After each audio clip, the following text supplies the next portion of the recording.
Hi, hello, welcome. காஞ்சிபுரத்தையே காப்பாற்றினது இந்த கைலாசநாதர் கோயில் தாங்க. இந்த கோயிலை பெருமைப்படுத்துறதுக்காக வேண்டியோ இல்லை மிகைப்படுத்தியோ நான் அதை சொல்லலைங்க. அதுதான் வரலாறு. இப்போ இது ஒரு ஆர்கியலாஜிக்கல் சைட்டுங்க. உள்ள சாமி பார்க்கலாம், பூஜைகளும் நடக்குது. இதே மாதிரி ஒரு ஆர்கியலாஜிக்கல் சைட்டு அப்பன் ஸ்ரீ வெங்கடேச பெருமாள் கோயில் வீடியோ நான் முன்னாடி அப்லோட் பண்ணியிருக்கேன். அந்த வீடியோ பார்க்காதவங்க அந்த வீடியோவும் பாருங்கள், அதுவும் சூப்பராக இருக்குங்க. நந்தி பகவான் பராமரிப்பு இல்லாமல் ரொம்ப தூரத்துலேருந்து கவலைக்கிடமாக பார்க்குறாரு. பழைய தொன்மை மாறாமல் இது ஒரு ப்ரிசர்வ்டு சைட்டு, அதனால் இங்கே பராமரிப்பு பணிகள்லாம் நடக்காதுங்க. சுமார் ஒரு 23 ஏக்கர் பரப்பளவில் இந்த கோயில் அமைச்சிருக்காங்க. லாஸ்ட்டு 3 வீடியோஸ் பார்த்துருப்பீங்க. ஃபஸ்ட்டு நாங்கள் ஏகாம்பரநாதர் கோயிலுக்கு போனோம். அதுக்கப்புறமா காஞ்சி காமாட்சி அம்மன் கோயிலுக்கு போயிட்டு வரதராஜ பெருமாளை பார்த்துட்டு அதுக்கப்புறமா தான் இந்த கோயிலுக்கு வந்தோம்.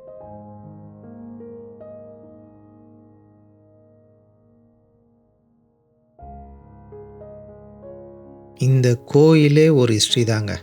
இதனோட சிறப்பை நம்ம கொஞ்சம் கொஞ்சமாக உள்ளே போய் பார்ப்போம்.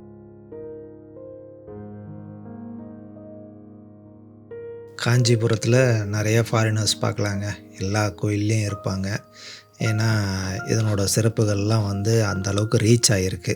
ஏகாம்பரநாதர் கோயிலுக்கு இது ரொம்ப பக்கத்தில் தாங்க, 2 கிலோமீட்டர் டிஸ்டன்ஸ் தான். காஞ்சி காமாட்சி அம்மன் ஏகாம்பரநாதர் கோயிலுக்கு பக்கத்தில் தான். ஆனால் நீங்கள் வரதராஜ பெருமாள் கோயிலேருந்து நீங்கள் வரணும்னா கிட்டத்தட்ட 5-6 கிலோமீட்டர் ஆகுங்க. நாங்கள் அங்கே எங்கன்னா நட சாத்திர போகிறாங்கன்ட்டு நாங்கள் போனோம்.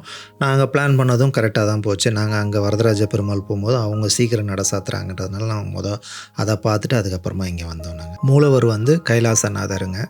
காஞ்சிபுரத்தை காப்பாற்றின கோயில் மட்டும் இல்லைங்க, பல கோயில் கட்டடக்கலைக்கு இந்த கோயில் ஒரு முன் உதாரணமாக இருந்தது. தென்னிந்திய கட்டடக்கலை வரலாற்றில் பார்த்திங்கன்னா ரொம்ப நாள் நீடித்து இருக்கக்கூடிய கட்கோயில்கள், குடைவரை கோயில்கள் இதெல்லாம் மற்றவங்களுக்கு உதாரணமாக முன்னோடியாக இருந்தது பார்த்திங்கன்னா பல்லவர்கள் தாங்க. 7ஆம் நூற்றாண்டில் பல்லவர் ராஜா 2ஆம் நரசிம்மரால் இக்கோயில் கட்டப்பட்டதுங்க. பின்னர் மகேந்திரவர்மன், அதாவது 3ஆம் மகேந்திரவர்மனும் சில திருப்பணிகளை செஞ்சுருக்கார். ஃபஸ்ட்டு இருக்கிறது முகமண்டபம், 2ஆம் பார்த்திங்கன்னா மகா மண்டபம், அதுக்கடுத்து கர்ப்பகிரகம். இந்து முரல் ஆர்ட் அப்படின்னு சொல்லுவாங்க. அதாவது சுவர் ஓவியங்கள், சுவர் முழுக்க ஓவியங்கள் செதுக்கப்பட்டவை தாங்க. 2ஆம் நரசிம்மவர்மரை பார்த்திங்கன்னா ராஜசிம்மா ராஜமல்லான்னு கூப்பிடுவாங்க. பனமலையில் இருக்கிற தலகிரீஸ்வரர் கோயிலும் மகாபலிபுரத்தில் இருக்கிற ஷோர் டெம்பிள்னு சொல்லுவாங்களே, அதுவும் பார்த்திங்கன்னா நரசிம்மவர்மர் 2ஆம் நரசிம்மவர்மர் தாங்க கட்டினது. அவர் மட்டும் இதில் ஈடுபடலைங்க. அவரோட துணைவியாரும் அவரோட மகனும் இந்த கோயிலோட கட்டடக்கலை விஷயங்களில் ஈடுபட்டு அவங்களும் இதுக்கு உறுதுணையாக இருந்திருக்கிறாங்க. காம்பவுண்டு வாலே தெரியாத அளவுக்கு சின்ன சின்ன சன்னதிகளாக 58 சன்னதிகள் இதை சுற்றி வச்சுருக்காங்க. ஒவ்வொரு சன்னதிலையும் பார்த்திங்கன்னா தூண்லேயும் சரி செவுர்லேயும் சரி எல்லாத்துலேயுமே சிற்பங்கள் நீங்கள் பார்க்கலாம்.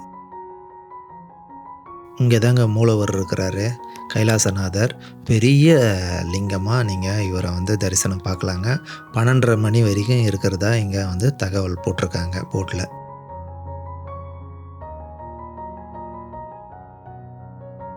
காஞ்சிபுரத்தை இந்த கோயில் தான் காப்பாற்றுச்சு அப்படின்னு நான் சொன்னேன்ல, அதுக்கான விளக்கம் நான் தரேங்க. சாளுக்கியாவோட மகாராஜா 2ஆம் விக்ரமாதித்யா இங்கே போர் எடுத்து வரார். போர் எடுத்து வரும்போது பார்த்திங்கன்னா அவர் ஃபுல்லாக பிடிச்சிட்டு இந்த கோயிலை பார்த்த உடனே அவருக்கு பிரமிச்சு போய் யாரும் எதுவும் சேதப்படுத்தக்கூடாது, இந்த நகரத்தில் இருக்கிற எல்லா கோயிலுமே எல்லாமே இன்டாக்டாக இருக்கணுன்ட்டு அவர் விட்டுட்டு போனது மட்டும் இல்லாமல் அவர் ஒரு கல்வெட்டு இங்கே விட்டுட்டு போயிருக்கார். இன்ஸ்கிரிப்ஷன் இங்கே கண்டுபிடிச்சிருக்காங்க.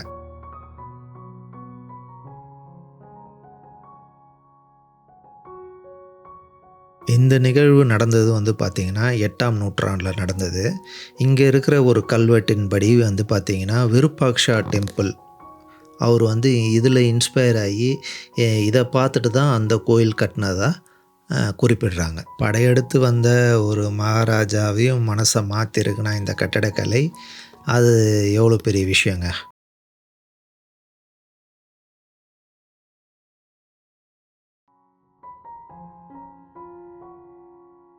உள்ள வந்து நீங்க மூலவர சுத்தி வரும்போது வந்து பார்த்தீங்கன்னா, இந்த செவுரு முழுக்க வந்து நீங்க சிற்பக்கலைய பார்க்கலாங்க. இதே மாரி ஸ்டைல் வந்து பார்த்தீங்கன்னா, அஜந்தா கேவ்ஸ்லயும் இருக்குதுன்னு சொல்றாங்க. அது மட்டும் இல்லங்க, வைகுண்ட பெருமாள் கோயில்ல 8ஆம் நூற்றாண்டுல வரையப்பட்ட ஓவியங்களிலும் இதே மாரி இருக்குன்னு சொல்றாங்க. முதல் நரசிம்மவர்மன் காலகட்டங்கள்லயும், 2ஆம் நரசிம்மவர்மன் காலகட்டங்கள்லயும் பல்லவ சாம்ராஜ்யம் வந்து பார்த்தீங்கன்னா, விரிவுபடுத்துறாங்க அவங்க.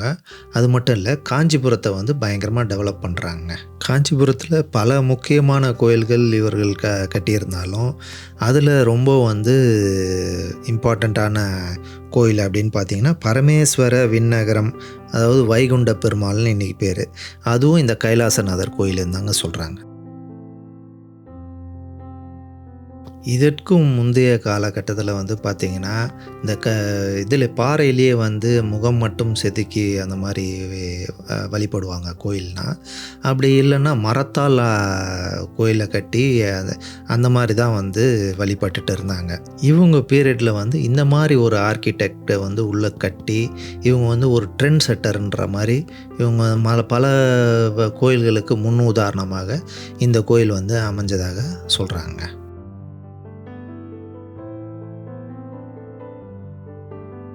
இந்த கோயில்ல ஒரு சீக்ரெட் டனல் இருக்குங்க.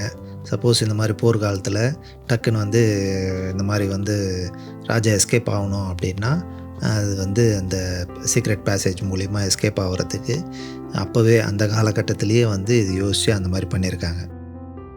985லேருந்து 14ஆம் ஆண்டு வரைக்கும் ஆண்ட வந்து ராஜராஜ சோழன் அவர் வந்து இந்த கோயில வந்து பார்க்குறாருங்க. இந்த கோயில பார்த்து பிரமிச்சு போயிட்டு அவரு வந்து பிளான் போட்டு, அதுக்கப்புறமா கட்டுனது தான் தஞ்சை பெரிய கோயில், பிரகதீஸ்வரர் கோயில். இவங்க பல்லவர் பீரியட்ல வந்து அந்த டைம்ல இந்த கோயில் கட்டும்போது என்ன பிளான் பண்ணியிருக்காங்க அப்டின்னா, கீழ மட்டும் கிரானைட் யூஸ் பண்ணி, பேஸ்மெண்ட்டுக்கு ஃபுல்லா வந்து கிரானைட் ஸ்ட்ரக்சர்ஸ்லாம் யூஸ் பண்ணிட்டு, மேல வந்து சாண்ட்ஸ்டோன் யூஸ் பண்ணி இவங்க வந்து ஏன்னா கார்விங்க்கு வந்து அப்போ வந்து ஈஸியா இருக்கும் அப்டின்ட்டு, அந்த கல்ல வந்து யூஸ் பண்ணாங்க. கிரானைட் வந்து நீடிச்சு நிக்கிற மாரி, சாண்ட்ஸ்டோன் வந்து நீடிச்சு நிக்காதுங்க. அது வந்து பார்த்தீங்கன்னா, காலப்போக்குல வந்து அது சேதமடையக்கூடிய ஒரு கல் தான் அது. ஆனா, சிற்பக்கலைக்கு நுணுக்கமான டீட்டெயில்ஸ்க்கு அந்த கல்ல யூஸ் பண்ணா, இன்னும் நல்லாயிருக்கும்னு அந்த டைம்ல யோசிச்சு அப்படி பண்ணியிருக்காங்க. ஜியோ பாலிமர் அதாவது கிட்டத்தட்ட இந்த போர்சலேன், இந்த பீங்கா மாரி ஐட்டம்ஸ் எல்லாம் வந்து பண்றாங்க பார்த்தீங்களா? அந்த மாரி சில இது கூட யூஸ் பண்ணியிருக்காங்க இங்க வந்து அப்படின்னு குறிப்பிடுறாங்க.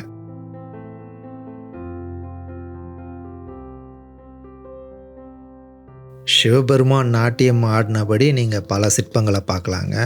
நாங்க முருகரையும் பார்த்தோம். பார்வதி தேவி, நந்தி பகவான், விஷ்ணு, பிரம்மா, நரசிம்மர் எல்லா சிற்பங்களையும் நீங்க பார்க்கலாங்க. அந்த காலகட்டத்துக்கு மட்டும் கிடையாதுங்க. எல்லா காலகட்டத்துக்கும் இந்த கோயில் வந்து ஒரு இன்ஸ்பிரேஷனா தான் இருக்கும். இதில இருக்கிற சிற்பக்கலைகள்ல இருக்கிற ஃபோர்ஸுங்க தான் வந்து இப்போ நம்ம வந்து யூஸ் பண்ணிட்டுருக்கோம் நெறைய. கால மாற்றங்களால ஆல்ரெடி நெறைய சேதமடைஞ்சிருக்கு அப்படின்றதுனால, இங்க வந்து பார்த்தீங்கன்னா, இந்த ஆர்க்கியாலஜிக்கல் டிபார்ட்மெண்ட் ஆளுங்க வந்து நெறைய பேர் இருப்பாங்க. அவங்க வந்து நம்மள வந்து இது மேல ஏறக்கூடாது, அது மேல நின்னு ஃபோர்ஸ் குடுக்குறது, அத தொடுறது, இந்த மாரி இருந்ததுன்னா, அவங்க கையில ஒரு விசில் ஒண்ணு வச்சு, அவங்க அலர்ட் குடுத்துக்கிட்டே பின்னாடியே வராங்க. மேல்கொண்டு சேதமாவாம இருக்கிறத காப்பாத்திக்கணும்னு, அவங்க வந்து நம்மளுக்கு வந்து அறிவுறுத்துறாங்க. நாங்க ஃபர்ஸ்ட்டு வாட்டி வந்திருக்கும்போது, இங்க எதுவும் பூஜைகள் எதுவும் நடக்கிறதில்ல. இது வந்து ஒரு பாழடைஞ்ச கோயிலா தான் இருக்கு. அதனால வெறும் சும்மா சுத்தி பார்க்குற ஒரு கோயிலா தான் அப்படின்னு நெனச்சு நாங்க வந்தோம். அப்ப நாங்க சாமியும் பார்க்கலங்க. யாரும் இல்ல அந்த டைம்ல. அ இந்த வாட்டி நாங்க வந்திருக்கும்போது பார்த்தீங்கன்னா, மூலவர் உள்ள போய் பார்க்கும்போது பிரம்மாண்டமா இருந்தது சிவலிங்கம் அங்க உள்ள. அ பூஜைகள் நடக்குதுங்க. அவர்கிட்ட கேட்டேன் நானு. "எ இந்த சிவலிங்கம் வந்து நீங்கள் பின்னாடி எடுத்துகிட்டு வந்து அதுக்கப்புறமா வச்சதா, இல்லை இது முதல்ல இருந்தே இங்கே தான் இருக்கா அப்படின்னு கேட்டேன். அவர் ஆரம்பத்துலேருந்தே இதுதாங்க பழைய சிவலிங்கம், இங்கே தான் இருந்தது அப்படின்னு அவர் சொன்னார். கோயில்லேருந்து வெளியே வந்தோடனே வெளி சுவர்கள்லயும் இந்த மாதிரி சின்ன சின்ன சன்னதிகள் இருக்குங்க. அதில் வந்து இந்த மாதிரி 1, 2ல் வந்து பார்த்தீங்கன்னா சிவலிங்கம் நீங்கள் பார்க்கலாம். நாங்க வந்து ஆஃப்டர்நூன் வந்தவங்க இங்க. ஏர்லி மார்னிங் வந்தா ஃபோட்டோகிராஃபிக்கு இது வந்து ஒரு சூப்பரான ஒரு லொக்கேஷன். கோயிலோட பேக் சைடில் வந்து பார்த்தீங்கன்னா, இங்கே நெறைய கல்வெட்டுகளும், சில சிலைகளும் வந்து நம்ம பார்வைக்காக வேண்டி அவங்க வச்சிருக்கிறாங்க. இந்த கோயிலை வந்து மெயின்டெயின் பண்ணுறதும் ஆர்க்கியலாஜிக்கல் சர்வே ஆஃப் இந்தியா தாங்க. காஞ்சிபுரம்னா லேண்ட் ஆஃப் 1000 டெம்பிள்ஸ்ன்னு சொல்லுவாங்க. இந்த 1000 கோயில்களுக்கும் முன்னோடியாக இருந்தது வந்து இன்ஸ்பிரேஷனாக இருந்தது வந்து இந்த கைலாசநாதர் கோயில் தாங்க. இதுக்கு முன்னாடி அப்லோட் பண்ண காஞ்சி காமாட்சி அம்மன் கோயில், ஏகாம்பரநாதர் கோயில், வரதராஜ பெருமாள் கோயிலெலாம் பார்க்காதவங்க அந்த வீடியோவும் பாருங்கள். அப்பன் ஸ்ரீ வெங்கடேச பெருமாள் கோயில் வந்து வீடியோ வந்து கொஞ்ச நாளைக்கு முன்னாடி போட்டேங்க. அது ஒரு ஆர்க்கியலாஜிக்கல் சைட்டு. அந்த வீடியோ பார்க்காதவங்களும் பாருங்கள். இந்த கல்வெட்டில் இருக்கிற எழுத்துக்களே வந்து பார்த்திங்கன்னா ஓவியம் மாதிரி எழுதியிருக்கிறாங்க. மயில், வாத்து, அன்னப்பறவைலாம் வந்து அவங்க வரைஞ்சே அதில் வந்து குறிப்பிட்டிருக்காங்க. பகை தீர்ப்பதற்காக வந்த 2ஆம் விக்ரமாதித்யன் மாற்றிய கோயிலுங்க. அவரே பிரமிச்சு போனார்னா அப்போ மற்றவங்களாம். இந்த வீடியோ உங்களுக்கு பிடிச்சிருக்கும்னு நம்புகிறேன். பிடிச்சிருந்தா ஃப்ரெண்ட்ஸுங்களோட ஷேர் பண்ணுங்கள், லைக் பண்ணுங்கள், சேனலுக்கு சப்ஸ்கிரைப் பண்ணுங்கள். அடுத்து இதே மாதிரி ஒரு சூப்பர் வீடியோவில் நம்ம திரும்பி சந்திக்கலாங்க. தேங்க்யூ, பாய்.